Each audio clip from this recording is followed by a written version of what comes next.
প্রিয় দর্শক শ্রোতা, আমি চলে এসেছি রিপোর্টার কাকা, আর আমার সাথে আছে ক্যামেরাম্যান কাকি, কারণ আমার টাকা নেই, আমি ক্যামেরাম্যান আনতে পারিনি। তাহলে খবরের দিকে আসা যাক। খবর নাম্বার ৪ শীতের সময় ছেলেরা এত বিয়ে করা করছে, পশ্চিমবাংলায় আর হলদি পাওয়া যাচ্ছে না। আবার একটা ট্রেন্ডিং চলেছিল 2025-এ হলদি দিয়ে, তাই আর হলদি পাওয়া যাচ্ছে না। একটাই মাত্র হলদি বাগান আছে পশ্চিমবাংলায়, সেই কাকার কাছে আমরা যাচ্ছি হলদি বাগানে। প্রিয় দর্শক শ্রোতা, চলে এসেছি সেই মালিকের কাছে। চলে আসো হলদি বাগানের মালিক। তা হলদি বাগানের মালিক কি বলে আমি দেখবো, কি বলো। প্রিয় দর্শক শ্রোতা, দেখতে পারলে কত গাবিট বেড়ে গিয়েছে, এত গাবিট বেড়ে গিয়েছে, বলছে নিজে আর কথা বলবে না, তার সিকিউরিটি গার্ডের সঙ্গে কথা বলতে হবে। তো সিকিউরিটি গার্ড, তুমি কিছু বলো, এই হলদি বাগান এতদিন তোমরা কিভাবে আটকে রেখেছো? হলদি তো পাওয়া যাচ্ছে না।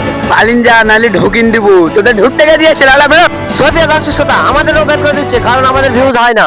তাই দেখি আরেকটা গার্ড আছে, ওর কাছে জিজ্ঞেস করবো কত করে দাম। কিছু অন্য কিছু জিজ্ঞেস করলে তো আবার ঘাট ধরে বের করে দেবে, দামটা জিজ্ঞেস করি অন্তত। তো বলো তোমাদের হলদির দাম কত করে?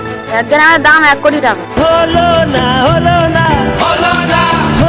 যারা যারা মনে করছে এই শীতে বে করবো, আর বে করা হবে না, কারণ তোমাদের কিডনি, চোখ, নাক, যা কিছু আছে তোমার সব বিক্রি করলে তুমি 1 গ্রাম হলদি কিনতে পারবে না। হলদি না কিনলে তোমার বে হবে না।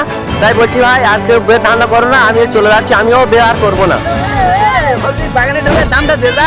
গুড মেয়েরা সব পালা।